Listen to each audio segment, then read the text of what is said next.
ഇന്ന് രാവിലെ ആണെങ്കിൽ 2 ബക്കറ്റോളം തുണി ഇരിക്കുവായിരുന്നേ കഴുകാനേ. ഒന്നാമത് ഇവള് കിടന്ന് മുള്ളുന്ന ഷീറ്റും ടർക്കികളൊക്കെ അത് തന്നെ ഒരു ബക്കറ്റോളം ഉണ്ടായിരുന്നു. പിന്നെ റാസ കാണാൻ പള്ളിയിൽ പോയതിൻ്റെയും ഡ്രസ്സുകളും വീട്ടിലിട്ട് മാറുന്നതും പൊന്നൂട്ടൻ്റെ മാറുന്നതും ആൺകുട്ടിയൊക്കെ ഇഷ്ടംപോലെ ഉണ്ടായിരുന്നു.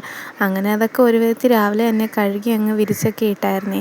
പിന്നെ ചെരുപ്പുകളൊക്കെ ആയിരുന്നെങ്കിൽ അപ്പടിയെ ചെളി പിടിച്ചിരിക്കുമായിരുന്നു. ഞാൻ പിന്നെ ഞങ്ങളുടെ എല്ലാവരുടെയും ചെരുപ്പൊക്കെ നല്ലപോലെ അങ്ങ് തേച്ച് കഴുകി വെയിലത്തോട്ട് വെച്ചേ. പൊന്നുക്കുട്ടൻ്റെ ചെരുപ്പ് നല്ല ക്രീം കളറാണ്. ഞാൻ കഴുകി വെക്കുമ്പോൾ മാത്രം ആ കളറിലിരിക്കും.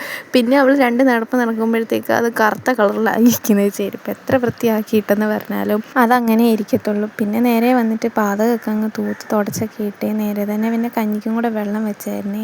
കഞ്ഞി അടുപ്പിലോട്ട് ഇടാമെന്നാണ് ഓർത്ത്. അത് കഴിഞ്ഞപ്പോഴത്തേക്ക് കുറച്ച് പാത്രങ്ങളൊക്കെ ഇരുന്നതൊക്കെ അങ്ങ് കഴുകി വെച്ചേ. അത് കഴിഞ്ഞപ്പം നേരെ വന്ന് കഞ്ഞിക്കുള്ള അരിയൊക്കെ അങ്ങ് കഴുകിയെല്ലാം വെച്ചതാകുമ്പോൾ തിളയ്ക്കുമ്പോഴത്തേക്ക് അങ്ങ് ഇട്ടാൽ മതിയല്ലോ. പിന്നെ കുറച്ച് ചക്കക്കുരു കിട്ടിയിട്ടുണ്ടായിരുന്നേ. ക്രിസ്മസിൻ്റെ അന്ന് വേവിച്ചില്ലേ, അതിൻ്റെ ചക്കയുടെ കുരുവായിരുന്നേ. അത് പിന്നെ ഞാൻ ചെറുതായിട്ടങ്ങ് അരിഞ്ഞെടുത്തിട്ട് തോരൻ വെക്കാമെന്നാണ് ഓർത്തത്. പൊടികളൊന്നും ചേർക്കാതെ തേങ്ങയും സവോളയും പച്ചമുളകും കൂടെ വഴറ്റിയിട്ട് ഇതും കൂടെ വേവിച്ച് വെച്ച് ചക്കക്കുരും കൂടി ഇട്ടാലുണ്ടല്ലോ നല്ല ടേസ്റ്റാണ്. മസാലയൊന്നും ചേർത്തില്ലെങ്കിലും കുഴപ്പമില്ല. അടുപ്പിൽ വെക്കുകയാണെങ്കിൽ ഒന്നുകൂടെ ടേസ്റ്റാണ്. അപ്പുറം അടുപ്പിലോട്ട് അപ്പോഴത്തേക്ക് ഞാൻ സാമ്പാറിനുള്ള കഷ്ണമൊക്കെ കുക്കറിലോട്ട് വേവിക്കാനായിട്ട് വെച്ചിട്ടുണ്ടായിരുന്നേ. സാമ്പാർ വെന്തുടനെ അതും കൂടെ ചേർക്കുകയും കൂടെ ചെയ്തായിരുന്നു.